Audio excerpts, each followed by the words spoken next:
Pessoal, boa tarde. Uma honra e uma alegria estar aqui com vocês.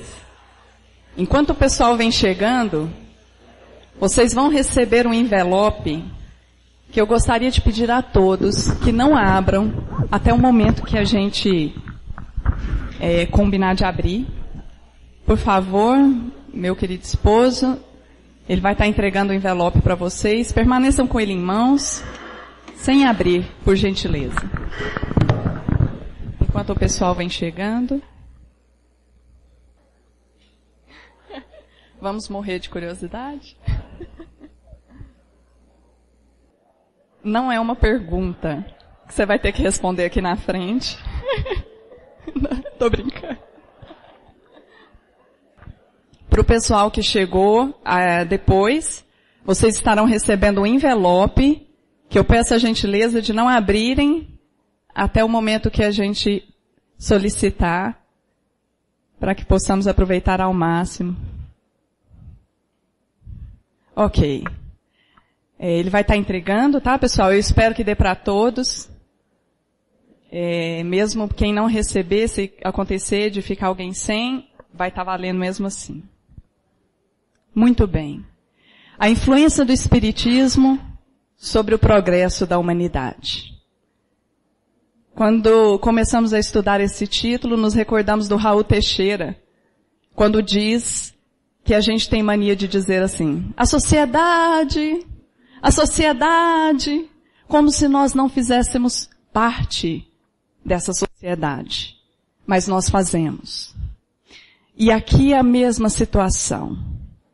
O progresso da humanidade. Nós vamos abordar tanto o contexto da influência do Espiritismo nesse contexto da humanidade como um todo, mas sem nos esquecermos de que eu faço parte desse contexto. De que eu, ser humano, filho de Deus, tenho um papel importantíssimo, ainda mais quando nós conversamos sobre Espiritismo, porque nos dizemos espíritas. Sabe quando a gente perde um ente querido? Uma pessoa que você amava, principalmente aquela que fazia parte do seu dia a dia. Sabe aqueles primeiros dias depois que a pessoa voltou para casa? Sabe aquelas primeiras situações que a gente vive sem a pessoa? Que as lágrimas caem com razão, porque quem ama sente falta? Que você senta na mesa e fala, poxa vida, tá faltando alguém. Sabe aquele momento em que você vai fazer alguma coisa e você diz, nossa, fulano sempre me ajudava a fazer isso daqui. Sabe aqueles momentos, logo após a volta da pessoa para casa, para a pátria espiritual, em que você fica procurando as pessoas para saber o que ele te falou aquele dia? O que ela te disse? Ela te disse alguma coisa? E a pessoa fala e a gente bebe cada palavra. Sabem esses momentos, meus irmãos? Eu acredito que todos aqui já passamos por isso, num grau menor ou maior.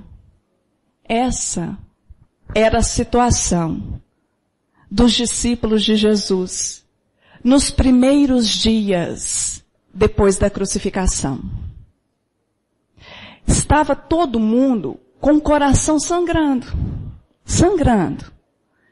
sentindo falta desse ser que, mesmo sendo o governador espiritual do nosso planeta, o Cristo, o ser mais evoluído que a Terra pode conhecer, veio e foi preocupar em sentar à mesa com as pessoas, em pescar junto com seus amigos. Uma pessoa que veio preocupada em visitar alguém, em estar presente na vida das pessoas. Jesus não foi alguém que veio e ficou só falando, só dando lição de moral. Só falando o que a gente tinha que fazer, o que você tem que fazer, o que você não tem que fazer, não. E a dor dessas pessoas era tamanha, justamente por isso, porque ele convivia, então eles sentiam falta da presença dele. Jesus amava sentar com seus amigos, partir o pão. Pensa o pão sírio, né? Ele partia e dava para as pessoas. Sabe aquela figura da mãe preocupada? Meu filho, você pôs feijão? Era Jesus. Ó, Tiago, você pegou aqui? Pedro, seu pão, seu pedaço. Então as pessoas estavam sangrando de saudade daquela presença. Muitos olhavam as areias de Cafarnaum e diziam, nossa, ele caminhava ali, ó gente. Seria tão bom ver ele caminhando ali de novo. E Humberto de Campos conta nesse capítulo, que é o capítulo dos 500 da Galileia no livro Boa Nova, que os discípulos tinham que voltar ao trabalho, tinham que voltar à vida normal, né? E quando eles voltaram, sentiram ainda muita dor. Por quê? Eles jogavam a rede, nossa, Jesus, lembra aquele dia que ele pescou com a gente? Ele ajudou a gente a puxar a rede. Pegavam o peixe, nossa, ele ajudou a gente aqui com o peixe. Sabe aqueles momentos difíceis do trabalho, da vida, do dia a dia? Eles sempre tinham uma palavra de bom ânimo. Sempre estava ao lado dos discípulos e sempre está ao nosso. Jesus é essa figura representativa, histórica, mas que se tornou presença viva ao nosso lado. Era a promessa dele, que estaria conosco até o fim dos tempos. E quando a gente está vivendo esses dias, ele está ali. E por que esse mestre ficou preocupado com tanta coisinha? Que ao nosso ver são coisas simples, fúteis, que a gente nem dá importância no nosso dia a dia. Por que ele preocupou?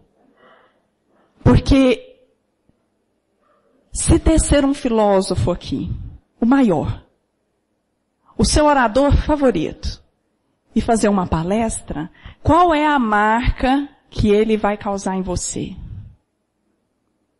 Talvez daqui a 1000 anos, você se recorde de algumas palavrinhas, de alguma coisinha. Mas, se ele chegar aqui e tiver um gesto de amor por você, ele te marca para sempre. Para sempre. E era isso que Jesus queria fazer. Marcar a gente para sempre.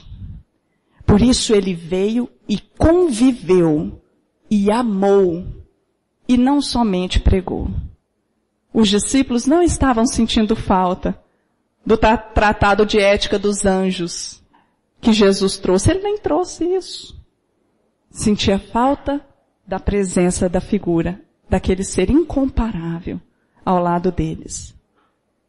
E foi assim que eles todos os dias, iam até o monte, aonde Jesus, todas as tardes, ia pregar. A coisa que as pessoas mais adoravam era chegar final da tarde e ir para o monte ouvir Jesus. A gente acha que Jesus fez o Sermão do Monte uma vez, mas o Haroldo nos conta que ele fez várias vezes, que o que Mateus fez foi uma coletânea. E que as pessoas amavam chegar de tardezinha, sair do serviço e ir para lá, escutar Jesus falar. E depois que ele partiu, continuaram a todas as tardes indo até ali para poderem comungar. Aí um discípulo falava alguma coisa, eles conversavam entre si, nessa ânsia de trazer um pouquinho ele de volta. E foi então que Jesus começou a aparecer, né? Primeiro a Madalena, depois ele começou a aparecer às pessoas, e alguns discípulos afirmavam que ele dizia que ainda voltaria para se despedir de todos. E naquele dia em especial, eles estavam todos sentindo alguma coisa. Tá diferente. Eu estou sentindo alguma coisa especial hoje. Eles estavam emocionados e foram caminhando para o monte.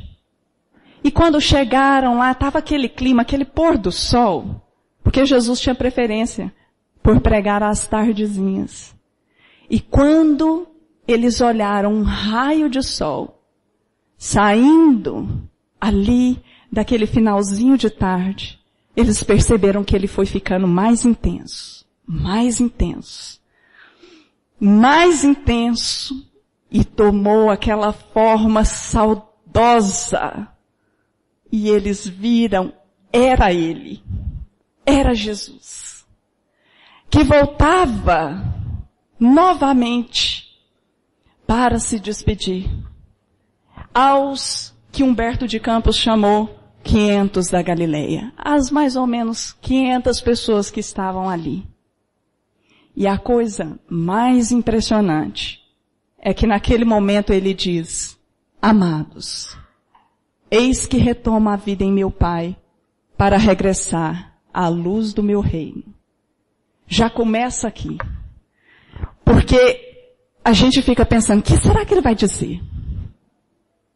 Jesus poderia ter voltado, depois de tudo que ele passou, com um discurso diferente. Por exemplo, ele foi traído, foi abandonado pelos seus melhores amigos.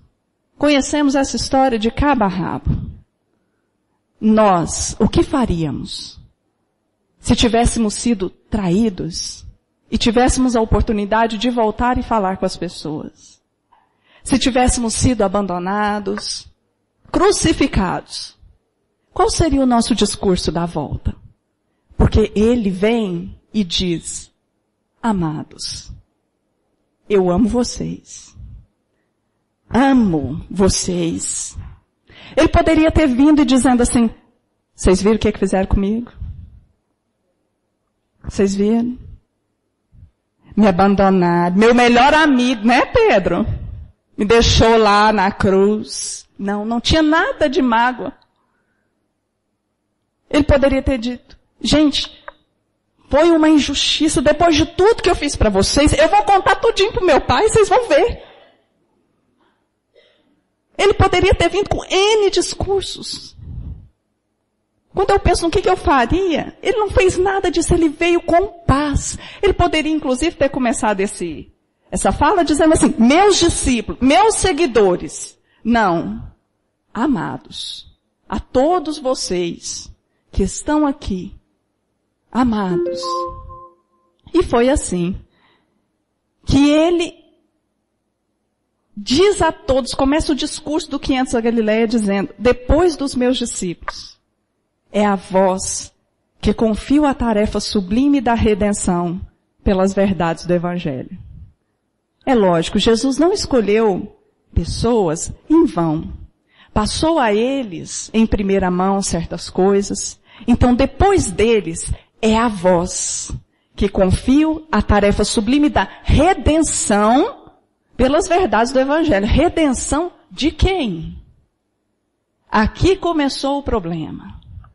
Porque a gente leu e entendeu que a gente tinha que sair redimindo o mundo. E meus irmãos, desde o tempo do próprio Cristo, o que aconteceu? As pessoas, muitas, se privaram de ir até Jesus, de medo de serem chibateadas. Todos nos tornamos, os religiosos, puritanos, moralistas. Pessoas que ficam dando lição de moral, porque estamos preocupados em redimir as pessoas, mas não nos redimimos ainda. Então é aquele discurso que não é calcado numa experiência, num sentimento. Vejam que a história, por exemplo, de Maria de Magdala nos conta que quando ela soube que Jesus era um profeta e que estava realizando grandes coisas, eles não quiseram, ela não quis, os escravos dela diziam, a senhora precisa ir até ele. E ela dizia, não, deve ser só mais um profeta que vai me chamar de imunda, vai me jogar os pecados na cara.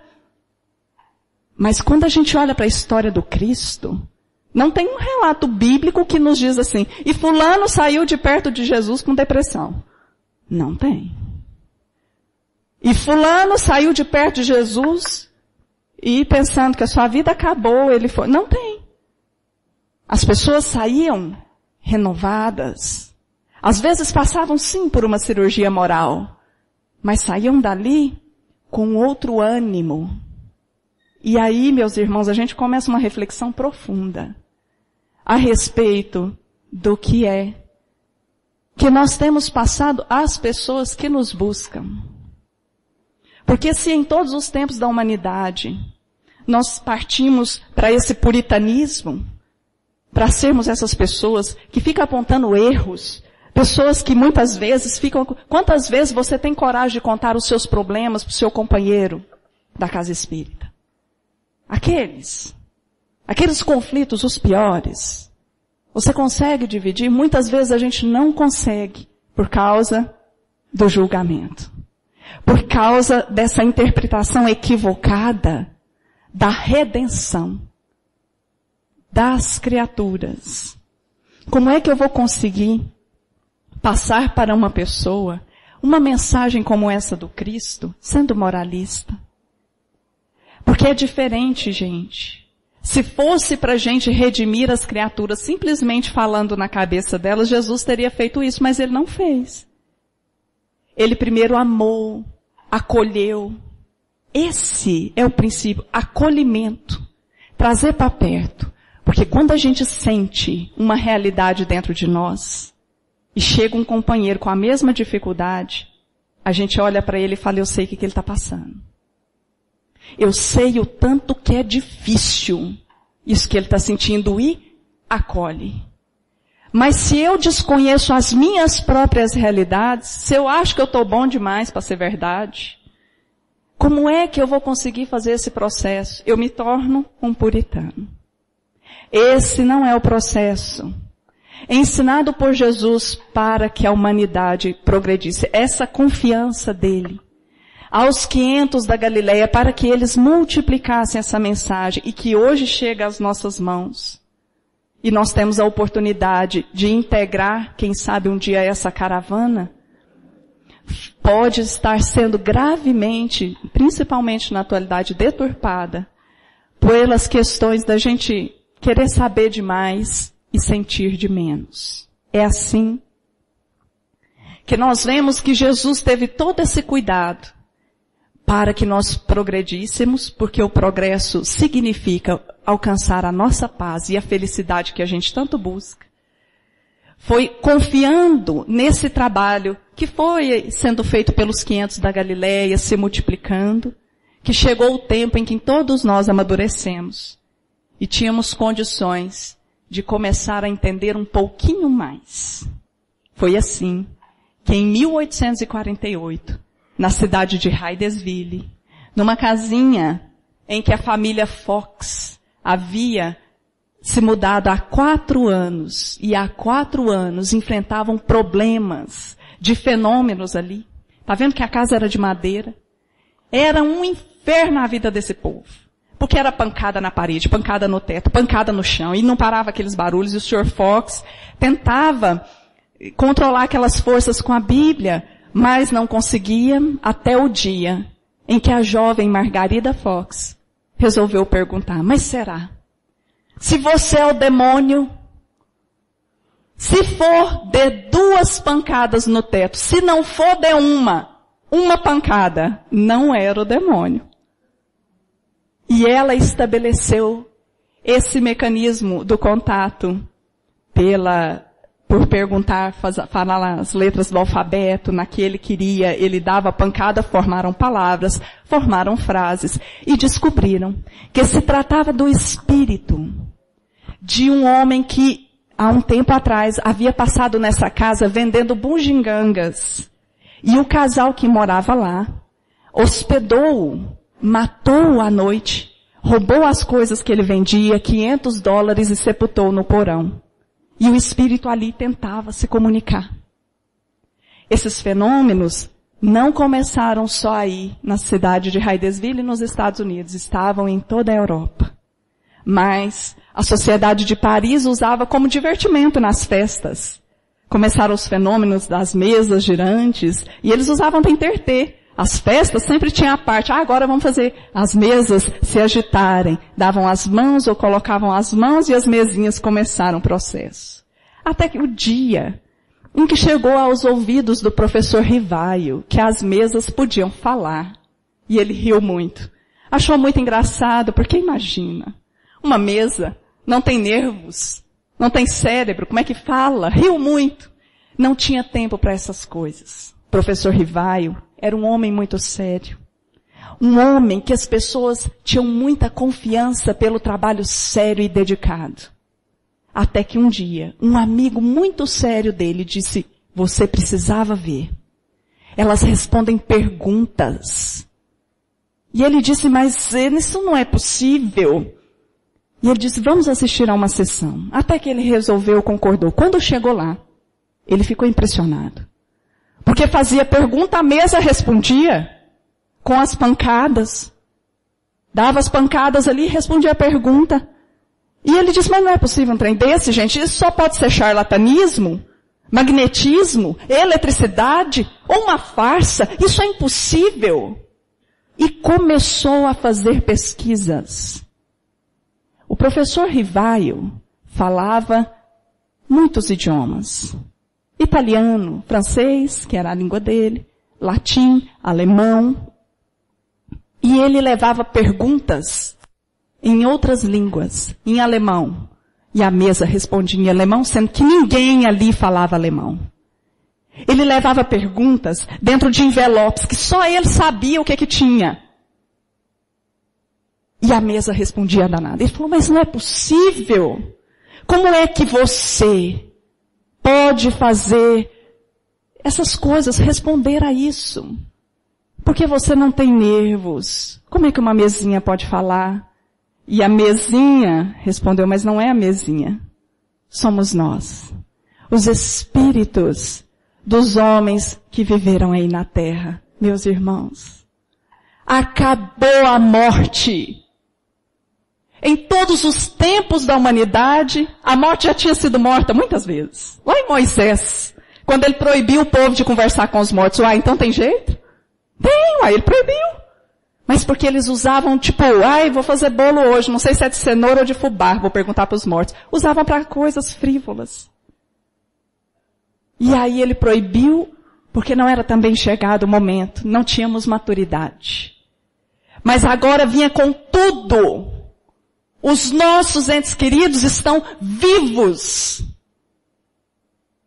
E podem se comunicar. E então começa o trabalho do professor Rivaio. Por quê? Porque era importante essa descoberta para a ciência? Não. Esse homem começa a fazer um trabalho de pesquisa, porque ele percebia que isso transformava a vida das pessoas. Meu Deus do céu, quantas coisas isso ia aliviar, quantas dores isso não ia aliviar nas pessoas. Esse conhecimento era revolucionário. E esse homem começa a fazer o mesmo processo que Jesus deu início. Vivenciar as coisas para poder ensinar. Tanto que ele adota o pseudônimo de Allan Kardec. Porque ele não queria que as pessoas comprassem as coisas, os livros, todo aquele conhecimento, por causa, se vissem lá professor Rivaio, nossa, professor Rivaio, é sério, vamos comprar. Não. Ele queria que as pessoas adquirissem pelo que tinha dentro, pelas verdades, pelo consolo, pela moral que tinha ali. E mudou o seu nome. Porque o conhecimento não é para a gente ficar fazendo pompa, para ir para o prêmio Nobel de não sei o quê. Conhecimento, meus irmãos, é para que nós possamos alcançar progresso. E porque progresso consiste em paz. Progresso consiste em melhorar as nossas vidas. A intenção de Jesus é que nós sejamos felizes. É que nós encontremos a nossa paz. Todo esse trabalho coordenado do Cristo, chegando agora em Allan Kardec, era para que a gente conquiste as nossas as coisas que a gente tanto deseja, as nossas virtudes. E se a gente acha que foi fácil para esse homem, a gente se engana. Porque muitos que carregamos aí esse trabalho de divulgação da doutrina espírita, muitos que nos dizemos espíritas para as pessoas e que elas nos buscam, tentando consolar-se, que participamos dos trabalhos assistenciais da casa espírita, muitos que temos acesso a esse conhecimento, muitas vezes, usamos para que nós possamos sermos queridos. Usamos para que as pessoas possam ver a gente num certo nível. E acabamos nos tornando puritanos. Acabamos indo pelo caminho que Jesus nos mostrou diferente. E somos muitas vezes aqueles que tentamos fazer da forma correta, muito crucificados. Mas a gente queria o quê? O nosso mestre foi. Não é verdade? O que não fizeram com o mestre? Se fizeram isso a mim, dizia Jesus, que sou o galho verde, que é que não farão ao galho seco. E Kardec também passou por todas as coisas. Aliás, conta-se que em 1860, numa manhã do mês de abril, ele estava profundamente desconsolado. Vejam, gente, 1860, ele ainda estava começando o processo. O Livro dos Espíritos foi publicado em 1857. Ele ainda estava no inicinhozinho ali do processo. As obras básicas ainda não estavam publicadas, nem desenvolvidas. E ele estava bastante acabrunhado. Por quê? Ele foi o boi piranha. Conhecem o boi piranha? Aquele boi que o boiadeiro põe no rio para que as piranhas venham e ele possa passar a boiada ilesa, não é? Ele foi. Tudo que era calúnia veio para cima de quem? De quem estava desenvolvendo os estudos. Porque para a gente ter uma ideia, essa mensagem ela foi tão incrível que quem participava das reuniões de Allan Kardec eram pessoas que tinham interesse na espiritualidade. Espiritualistas. Quem é que tinha interesse no que acontecia depois? Assim, todos os religiosos que acreditavam que a alma existia faziam parte dessas reuniões. Católicos, protestantes, muçulmanos, brahmanistas, budistas, todo mundo. A reunião era composta de uma série de pessoas, mas começou a incomodar muita gente. E ele estava bastante desolado. Aliás, haviam publicado um artigo num jornal naquele tempo, nos diz a Revista Espírita, aonde diziam o negócio milionário do espiritismo. E faziam uma conta aonde diziam que Kardec estava milionário. E, gente, o homem passando fome. Mas a gente passa por isso também, não é verdade? Quantas pessoas à frente de projetos sociais passam por essas situações? São negados muitas coisas pela atitude de outras que têm atitudes equivocadas. A gente também é levado no meio. Mas ele também sofreu tudo isso. E foi num processo tão interessante porque ele estava ali, sabe, querendo desistir. Isso foi relatado pelo Espírito Hilário Silva no livro Espírito de Verdade. E até que ele, muito acabrunhado, viu a sua esposa entrar com um pacote, um embrulho na mão. E ela chegou e entregou para ele muito triste. Ele desembrulhou. E tinha uma carta. A carta dizia assim: um abraço muito forte no amigo querido. Eu gostaria de pedir ao Senhor que não desista da divulgação desses conhecimentos que o Senhor tem adquirido. Por quê? Porque eu sou uma pessoa que há 2 anos me casei com a mulher que eu sempre idealizei. E no começo desse ano, a minha Antoinette foi levada pela morte por uma doença gravíssima. E a vida para mim perdeu completamente o sentido. A vida para mim acabou. Eu não tenho mais ânimo para viver. Eu não me sinto mais com vontade de fazer as coisas. Até que comecei a namorar as águas do rio Sena. Seria tão fácil. Eu não sei nadar, pularia da ponte e dava um fim nessa dor, nesse sofrimento. Até que no dia que eu decidi me suicidar, quando eu bati a mão para subir, para pular, uma coisa caiu no meu pé. E quando eu olhei, era um livro que eu abri e pude ver com a luz fraca do poste, um escrito na primeira página que dizia assim: este livro salvou a minha vida. Leia-o com atenção. A. Lohan, a assinatura. E então, Senhor Allan Kardec, eu li. Eu li o livro dos Espíritos. E hoje, eu o devolvo ao Senhor, dizendo, por favor, não desista nunca. Porque esse livro salvou a minha vida. E por causa dele, eu vou continuar vivendo. Muito obrigado. Joseph Perrier. E o mestre Allan Kardec ergue-se com uma energia renovada. O livro estava todo ricamente encadernado. Ele leva ao peito, se aproxima da janela e vê caminhando na rua mulheres do povo, velhinhos, crianças. E ele sente aquela vontade de levar, de compartilhar com as pessoas aquele consolo que esse conhecimento trazia para tanta gente. Respira fundo e antes de pegar a caneta, enxuga uma lágrima. Porque a tarefa não é fácil.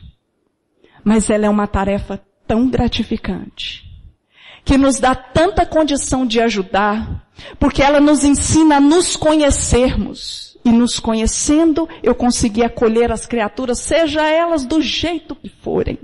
Conseguimos nós sermos acolhidos pelas criaturas, seja lá o jeito que eu for. Os problemas que eu tiver. É assim, meus irmãos, que é uma pena que essa seja a única imagem que a gente tem deste homem que tinha um coração cristão. Diz o Rossando que quando a gente compra um livro com essa foto, parece que a gente está comprando um livro de magia negra. Porque ele está tão pompudo, tão sério, mas não representa.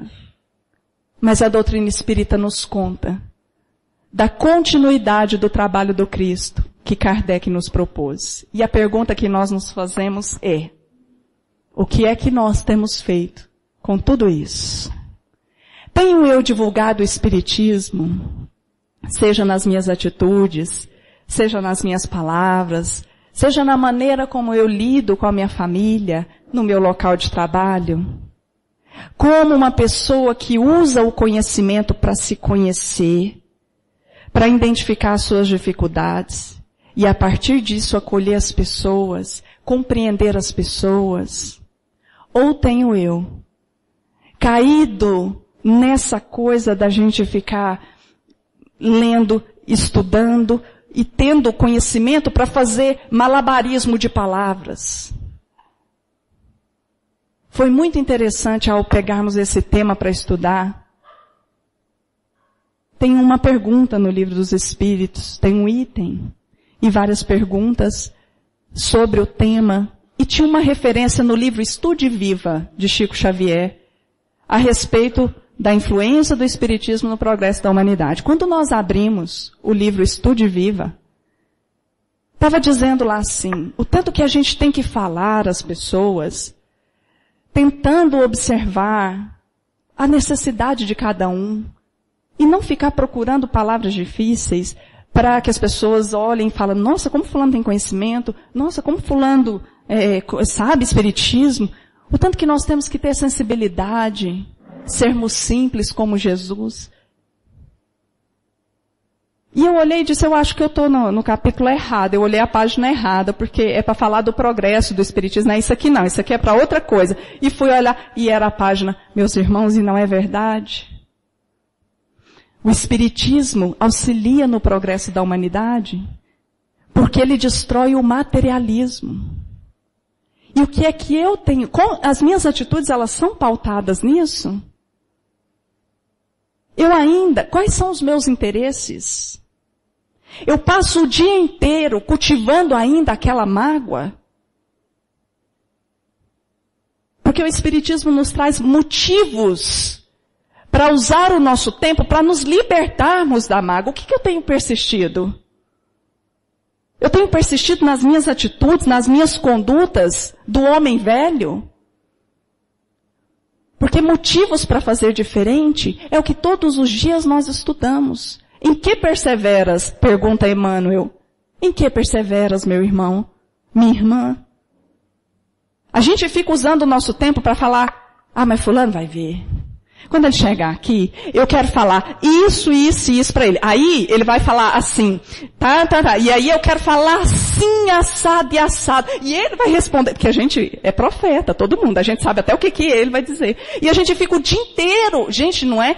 Quando a gente está magoado com alguém, a gente passa um tempo grande da nossa vida pensando nisso e arquitetando conversas que às vezes são quebradas quando a pessoa chega a falar, olha, ontem eu fui muito infeliz naquilo que eu te falei, você me desculpa.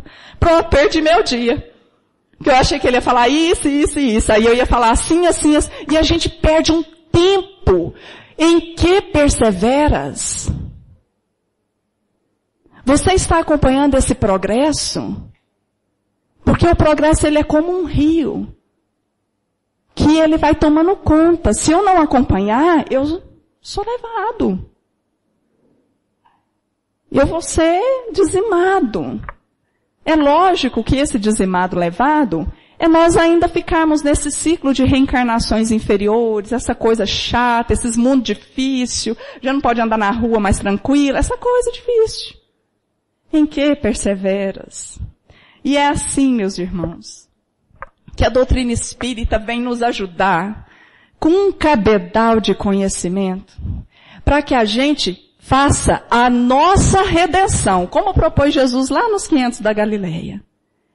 Para que eu faça esse progresso dentro de mim, porque só assim eu vou conseguir contribuir e ajudar o Espiritismo nesse progresso da humanidade. Então, a psicologia vem nos dizer a respeito de uma coisa que se chama mecanismos de defesa. Muitos de nós temos posturas de defesa diante das dificuldades que a gente tem. É normal. Porque a gente quer ser legal, não é verdade? A gente quer ser querido. A gente quer ser aquela pessoa que todo mundo gosta. E a gente ainda começa, às vezes, estudando as coisas e adota essas posturas que a gente conversou. Quando eu descubro que eu tenho um defeito, eu logo dou um jeito de esconder. São os mecanismos de defesa que a psicologia diz. Porque eu não quero ser essa coisa horrorosa. Ao invés, então, de eu trabalhar esse sentimento, o que eu faço? Eu escondo, eu camuflo e digo, isso é muito feio, isso é horroroso. Fulano, você faz isso? Não faça isso, não faça aquilo. E começa a entrar naquele mecanismo. Joana de Ângeles nos dá um exemplo. E, sinceramente, eu programei esses slides só para passar essa frase de Joana. Porque se eu só falasse, às vezes vocês poderiam dizer assim, quem que essa magrela pensa que ela é? Para falar um trem desse para mim. Mas quando é a benfeitora falando, a gente aceita melhor, né? Gente, olha o que ela diz. No livro Ser Consciente, ela diz assim, você sabia que o excesso de pudor, a exigência de pureza, provavelmente são compensações por exorbitantes desejos sexuais reprimidos e anelos de gozos promíscuos vigentes no ser profundo? Olha, que dia que você ia imaginar que aquela pessoa que parece a correção em forma de gente, que só usa roupa comprida no pescoço e que fica, olha, vocês estão muito perto, esse negócio aqui está muito, está muito pegajoso essa coisa aqui.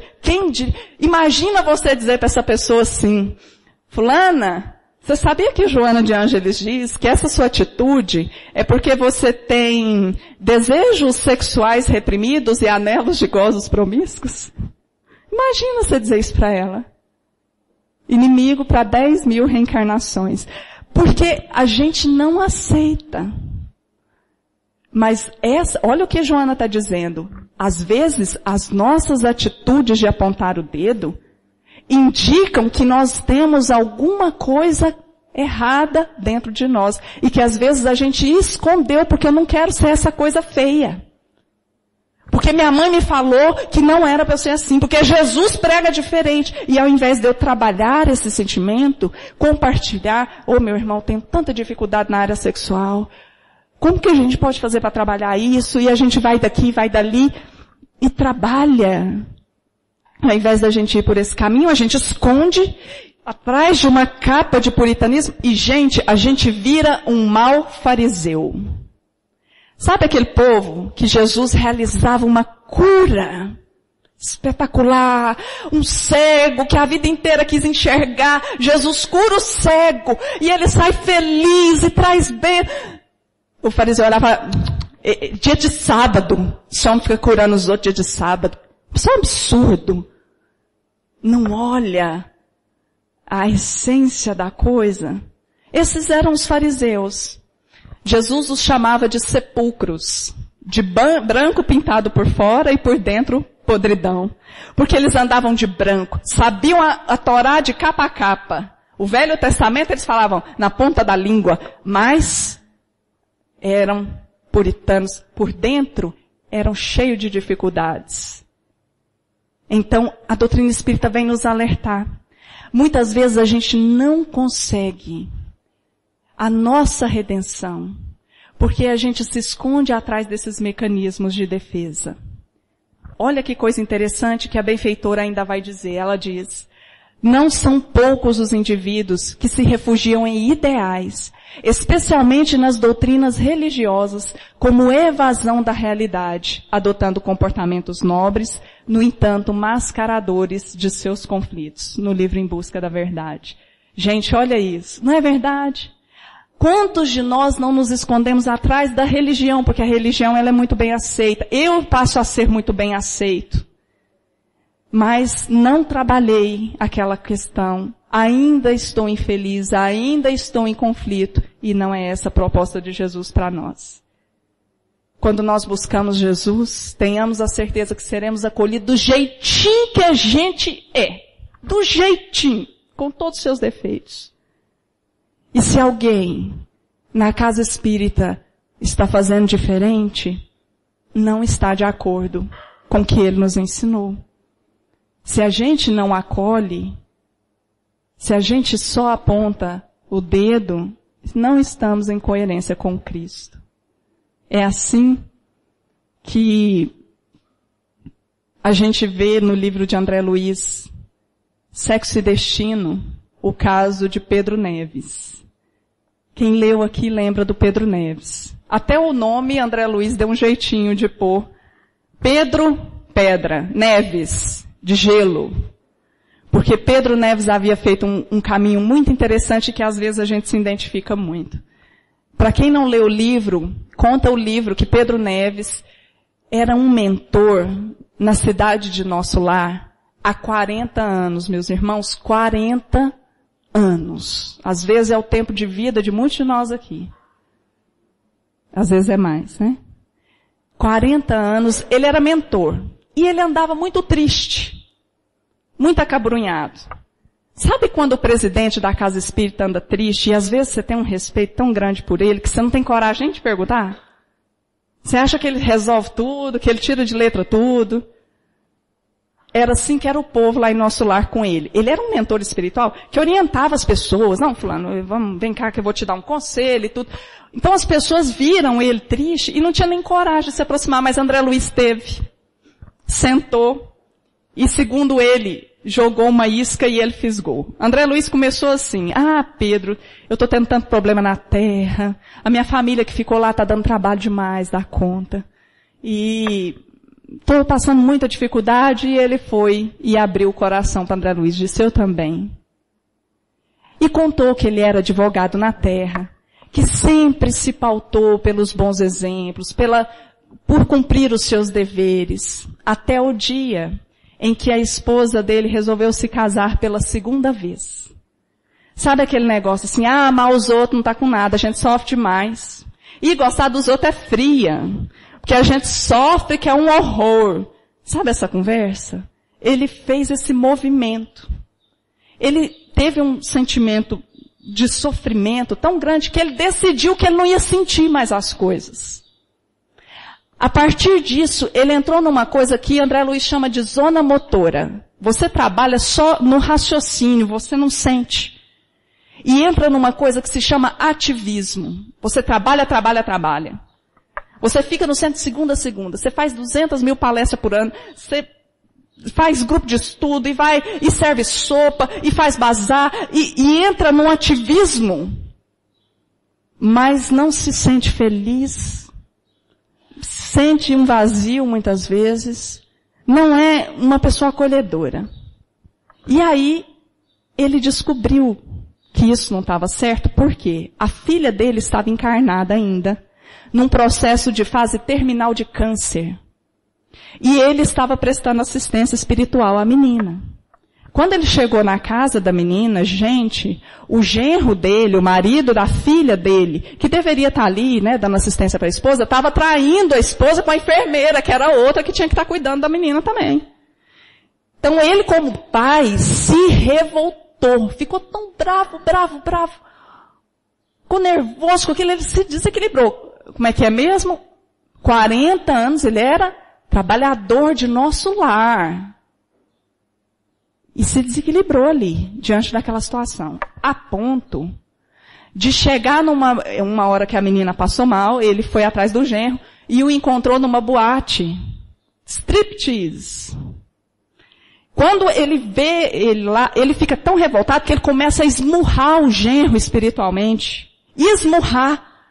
Que uma trabalhadora espiritual que socorria espíritos na boate parou o serviço e veio em socorro de Pedro Neves para que ele retomasse o equilíbrio.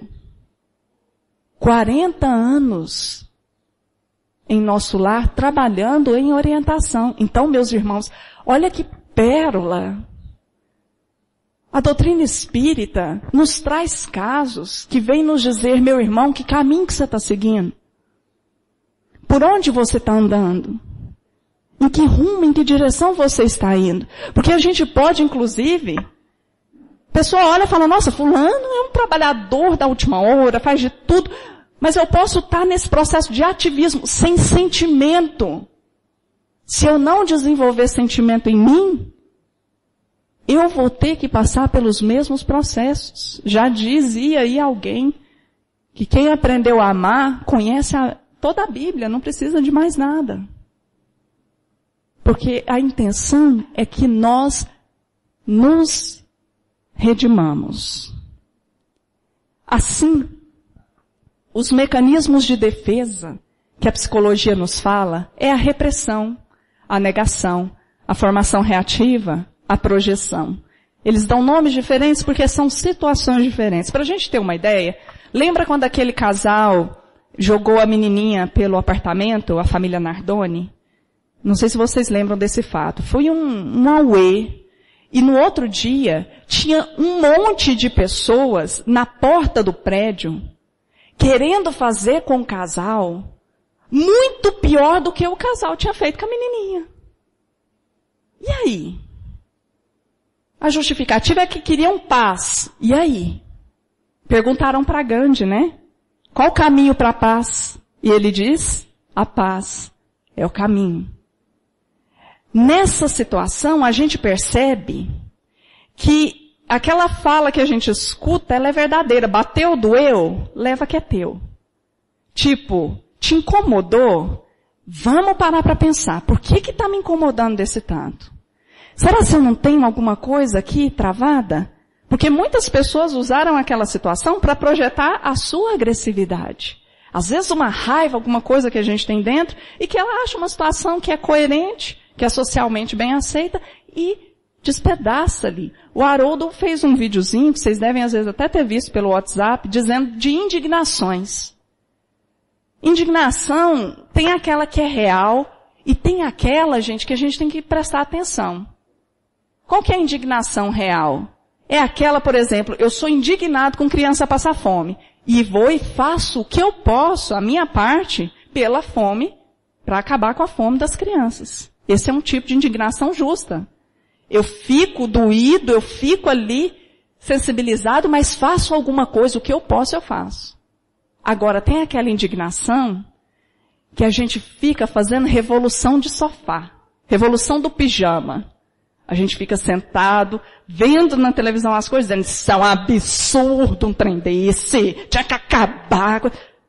É a indignação que a gente propaga revolta, a gente é fermento de pessimismo, de coisas negativas, porque muitas vezes temos alguma coisa dentro de nós que é coerente com aquela situação. Isso é o que a mentora Joana de Anjos estava dizendo, é o que a psicologia diz, chamando desses nomes. E é uma coisa complicada, gente, porque a gente é estimulado a essas atitudes desde pequenininho. Alguns terapeutas contam quantas mães chegam com crianças em consultório. Tá vendo essa figura? Tem um casal com uma filhinha mais nova e um menininho de cá que está claramente enciumado. Ele está com ciúmes. É o filho mais velho com ciúmes do casal com a menininha mais nova. Isso é muito comum, não é? A criança mais velha, depois que tem o irmãozinho, fica com ciúme do irmãozinho. E muitas mães levam as crianças em consultório de psicologia. E os terapeutas dizem dessa atitude que a gente é incentivado desde criança, porque as mães chegam e aí o terapeuta pergunta, e aí, Joãozinho, como é que está o seu ciúme? E a mãe intervém e diz, não, doutor, não tem mais ciúme, né, Joãozinho? Não tem, né, meu filho? Porque eu já falei para ele, doutor, que se ele sentir ciúmes, eu não gosto mais dele. Não tem tragédia pior para uma criança do que perder o amor da mãe, do pai, seja de quem for. E aí, gente, o que acontece? Pelo amor de Deus, com a melhor das intenções do mundo, nós às vezes fomos incentivados a esse tipo de conduta. A escondermos o que a gente está sentindo de verdade, porque senão as pessoas não gostam da gente. Porque senão a gente perde o amor, perde o afeto. E aí a gente cresce com esse mecanismo de esconder as coisas ruins na gente, de mudar, tentar mudar as pessoas, mas esconder dentro de nós. Olha que coisa interessante. E a outra figura típica é a própria negação de Pedro, né? Que negou nos dois sentidos. Tanto negou no sentido de dizer, não conheço esse homem, quando os soldados chegam lá e as pessoas que perguntam para ele, não é seu mestre? Ele diz, não, nunca vi. Não, mas você é o discípulo dele? Não, você está me confundindo. Tanto essa negação, como a negação, gente, de não aceitar as suas dificuldades que estavam sendo ditas por Jesus. Porque na última ceia, Jesus começa a dizer para os discípulos, né, olha gente, está chegando o meu momento, o meu derradeiro sacrifício, e eu sei de antecipado que todos vocês vão me abandonar, que eu estarei sozinho. E Pedro dá piti a hora que Jesus fala isso. Fala, mas que é isso? Ele não está me vendo aqui. E diz, Senhor, como quem diz, olha eu aqui, seu amigo, sou eu, Pedro. Ele diz, Senhor, eu estarei contigo na prisão e na morte. E é quando Jesus diz, Pedro, o galo não vai ter cantado ainda, e você vai ter me negado 3 vezes. Nenhuma não. 3 vezes, Pedro, você vai ter me negado, antes do galo cantar. E Pedro, gente, poderia ter feito esse movimento. Isso aí é a típica situação quando alguém que nos ama nos fala alguma coisa. Olha, você tem essa dificuldade. Pedro, ao invés de dizer assim, nossa, é Jesus que está falando. Jesus está dizendo que eu posso negá-lo. Então, será que não é bom eu olhar para dentro de mim, me analisar e ver direitinho as minhas verdades? Ele não fez isso. Ele ficou magoado com Jesus, vê? A gente pode se magoar até com Jesus. Então, não acha ruim dos outros se magoar com a gente, né? Ele fica ofendido com Jesus ter dito aquilo. E sofre profundamente quando nega o Cristo pela 3ª vez. Porque ele vê o tanto que ele era frágil. O tanto que ele não era nada. Às vezes é aquela situação que a gente vive, de achar que a gente já melhorou um pouquinho, aí vem uma situação, a gente escorrega de novo, a gente fala, nossa Senhora, eu achei que eu estava melhor. Mas é assim mesmo. Porque Jesus havia dito para ele, ô Pedro, os homens são muito mais frágeis do que maus. Fragilidades. Que é interessante que a gente acolha, aceite que somos frágeis, que somos criaturas em progresso, em evolução, criaturas que ainda precisam muito de Jesus, muito do Espiritismo, não simplesmente para passar para os outros, mas para a própria vida, para a própria felicidade, para a própria redenção. É assim que Jesus, voltando ainda lá nos 500 da Galileia, diz aos 500, meus discípulos serão semeadores, vós sereis o fermento divino. A dona Eusi estava falando de fermento aqui. O que é fermento? Fermento não é uma coisa que faz crescer? Aumentar? Não é? Fermento de quê, meus irmãos, nós temos sido? De discórdia ou de união? De esperança ou de pessimismo? Instrumentos de quê? Com tanta coisa que nós temos acesso. Essa é uma reflexão que Jesus nos convida. E ele diz, sereis a união onde houver separatividade, sacrifício onde existir o falso gozo, claridade onde campearem as trevas, porto amigo, edificado na rocha da fé viva, onde pairarem as sombras da desorientação. Sereis meu refúgio nas igrejas mais estranhas da terra, minha esperança entre as loucuras humanas, minha verdade onde se perturbar a ciência incompleta do mundo. Quem se candidata? Isso aqui é o que ele propôs aos 500 da Galileia. Quer identificar um deles? Aonde tiver alguém tendo essas atitudes, a gente identifica os 500 da Galileia. Eu gostaria de passar um vídeo só para concluir esse pensamento nosso, que é um vídeo muito interessante, muito engraçado, do canal Amigos da Luz, que às vezes vocês já conhecem. Eu queria ver aqui uma receita de empadão de frango, mas é porque aqui é mais a parte de espiritismo mesmo, né? Eles não têm uma coisa de psicografia, de culinária. Mário? Oi? Mário, olha ali, tem um cara autografando, ó. Deve ser famoso. Você sabe quem é? Sei, me admira você não conhecer, rapaz. Esse cara é super famoso, ele é um autor espírita. Menino espírita tem que ler, como é que você não conhece o cara? Ah, que tudo isso? bem, poxa, é que eu sou novo no espiritismo, tô aprendendo ainda, não sei quase nada. Mas você sabe quem é mesmo? Menino, eu sou fã desse cara aí, eu tenho até camisa autografada, porque eu não mostro pra qualquer pessoa, porque eu tenho muito carinho, eu guardo isso junto com minhas outras coisas mais particulares. Então vamos lá falar com ele. Falar com ele o quê? Nossa, olha aqui. Meu Deus do céu. Mário, vem cá falar com ele, pô. Desculpa, é que ele é meio tímido, Oi? sabe? Ah, mas ele é super seu chamou, fã. você me chamou. Vem aqui, Mário, vem aqui conhecer. Que legal. Esse aqui é meu amigo, ó. Ele é super seu fã, conhece todo o seu trabalho, lê de tudo, super letrado. Oh, muito obrigado. Então, Mário, por que você não aproveita logo e não leva o livro dele autografado, cara? Aproveita. Vou sim, não vou perder essa oportunidade, né? Cadê o livro dele? Eu não tô achando, só tô achando esse monte de gibi, essa revistinha.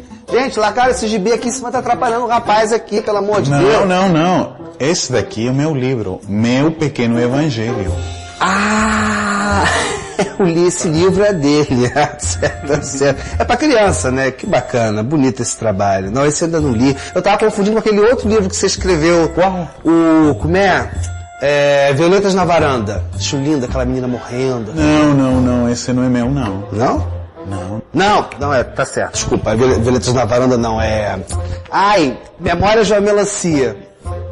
Aquela melancia. Vai me matar. Não será esse que você está pensando? Outra revistinha, outro livro de desenho, né? Você tem essa coisa com criança, né? Que bacana. Meu filho adora esse tipo dessa boneca. A Emília, não é isso? Você é daquele sítio. Marmelada. Mas eu achei que você tinha desencarnado já. Não. Esse é o Monteiro Lobato, um grande escritor. Eu sou Luiz Rivas. Luiz Rivas? Claro, eu sabia que era Luiz Rivas. Cara, eu sei que você é porque eu tenho essa coisa, eu tô bem retardado hoje, desculpa, eu não tomei café. Claro, esse aqui é um dos grandes designers que reencarnaram aqui no Brasil para fazer essa tarefa com criança, que bonito. Eu sou do Peru. É do Peru, esse aí é do Peru. Eu sou da cidade de Arequipa, no Peru. Não, então quando eu digo Brasil, eu tô falando tudo. Brasil, Peru, toda essa parte da América Central mesmo. Cara, que legal. Você é um piruense da gema mesmo ali, muito famoso. Que bacana. Você sabe que eu aprendi espanhol exatamente para ler os seus livros quando não tinha português ainda? Você fala espanhol? Que legal. Sim. ¿Sabes que no es bueno mentir? Las personas que mienten en cosas pequeñas pueden mentir en cosas grandes y después te complicas. ¿Qué te parece? Te parece bueno. Para bailar la bamba, yo necesito una poca de gracia. Arriba. Ándale.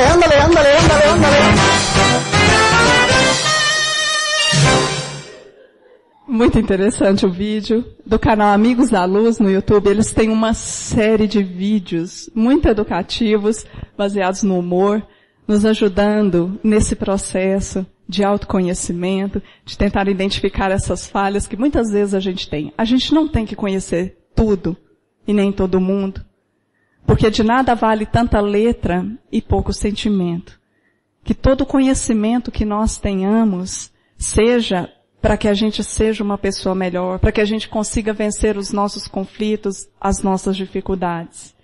De nada vale saber tanta coisa, conhecer tantos autores, se isso não estiver me ajudando a ser uma pessoa melhor.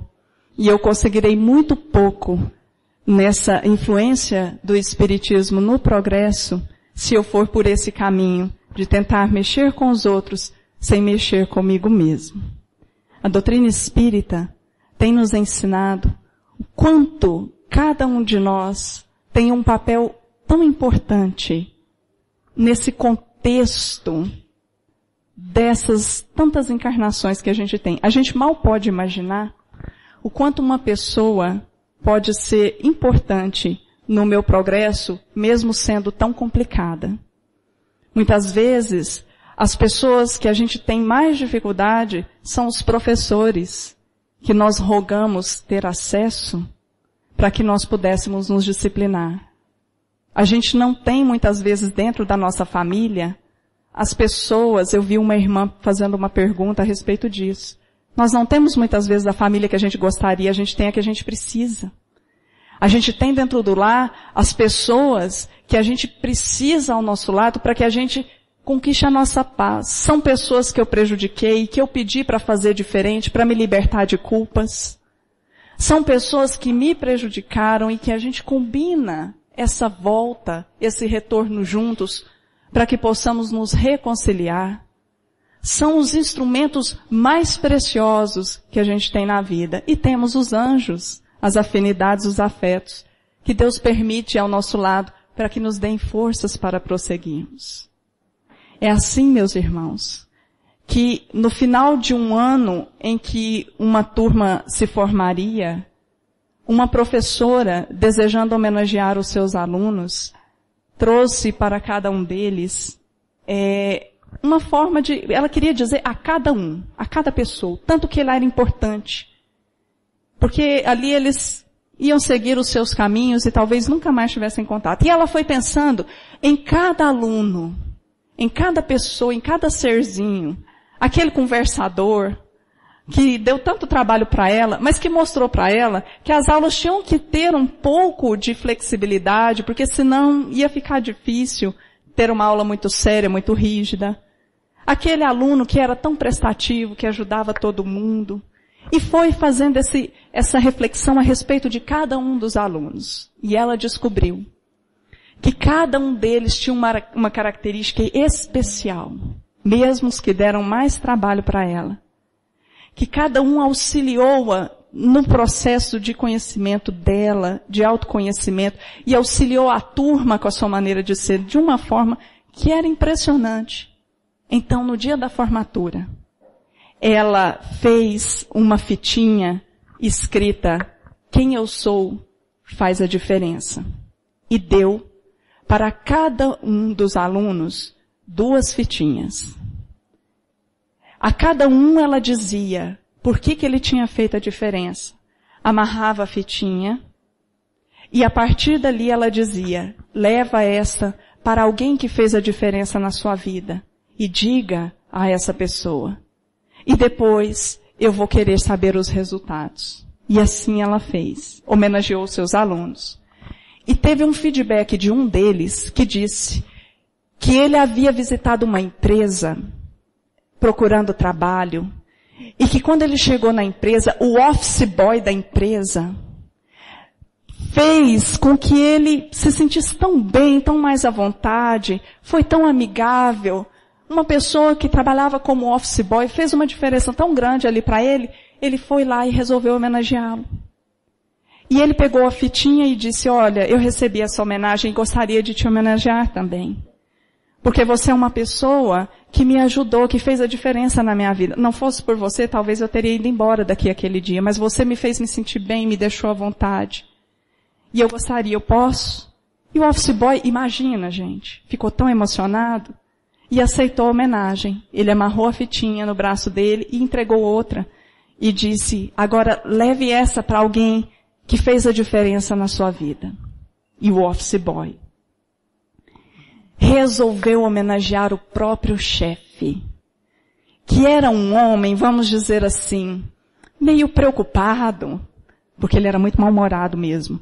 Mas aquele homem havia ajudado aquele rapaz a conquistar tantas coisas, tantas expectativas, e mesmo tendo aquele jeito dele, ele havia aprendido muito com ele, fora a oportunidade que ele dava a ele todos os dias de estar ali, de aprender, de ter o seu ganha-pão. Ele resolveu homenagear o chefe.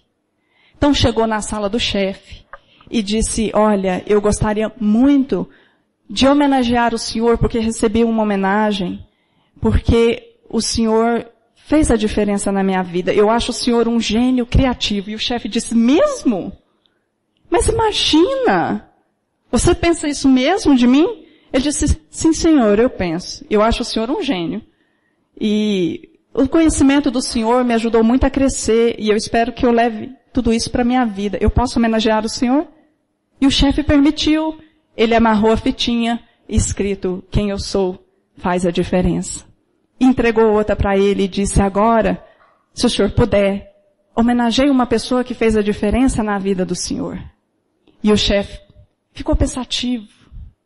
Poxa vida, ele era um homem que vivia nervoso, eram tantos negócios, tantos problemas. Em casa, ele mal ficava no lar, mas quando ficava eles tinham tantos atritos. Com a esposa, ele tinha um filho adolescente. O menino estava naquela fase difícil que as pessoas chamam, que chama adolescência, dizem que é muito difícil. E passava por muitas dificuldades, mas ele percebeu que tudo o que ele fazia era pelo filho. Ele tinha vontade de conquistar as coisas para que o menino pudesse ter um futuro promissor. E então ele chegou em casa, subiu até o quarto do filho e disse, meu filho, eu sei que a maioria das nossas conversas são discussões. Porque eu tenho que te educar, meu filho, e porque o seu quarto vive bagunçado mesmo. Mas eu gostaria de te dizer que todas as minhas atitudes é pensando no seu bem. Eu amo muito você, meu filho. E eu gostaria de te homenagear porque tudo que eu conquistei é por causa de você. Você é meu estímulo. E depois que você nasceu, meu filho, a minha vida mudou muito. Você faz uma diferença muito grande na minha vida. Desculpa eu dizer só agora. Eu posso homenagear você, meu filho? E pegou a fitinha. E o garoto caiu num pranto convulsivo. Chorava, que tremia. E o pai ficou sem entender. E disse, meu filho, tá tudo bem? Tá acontecendo alguma coisa? E ficou ali apavorado. E o garoto não dava conta de falar. Pegou uma carta e entregou ao pai. O pai começou a ler a carta e foi ficando vermelho. E disse, mas o que é isso, meu filho? E o garoto conseguiu dizer, papai, essa é a carta que eu escrevi para deixar para você e a mamãe, porque essa noite eu ia me matar. Sabe, papai, eu me sinto um problema na vida de vocês. Eu sinto que vocês vivem nervosos por causa de mim. Eu acho que eu sou um estúpido, que eu não valho nada. Eu não acho que eu tenho um significado, não tem por que eu ficar aqui. A impressão que eu tenho é que eu só trago dificuldades. Então, eu decidi me matar essa noite e havia escrito essa carta, mas depois de tudo isso que o Senhor me disse agora, o Senhor pode rasgá-la, papai. Eu também amo o Senhor. E os dois se abraçaram. E eles tiveram aquele momento de recuperação dos seus valores e dos seus objetivos de vida. Sabe, meus irmãos, todos nós temos, do jeitinho que a gente é, com todas as dificuldades que a gente tem, um papel importantíssimo aqui na Terra. Dentro do envelope que vocês receberam, tem 3 fitinhas. Uma, eu gostaria que vocês dessem para alguém aqui, neste salão, que fez a diferença para vocês.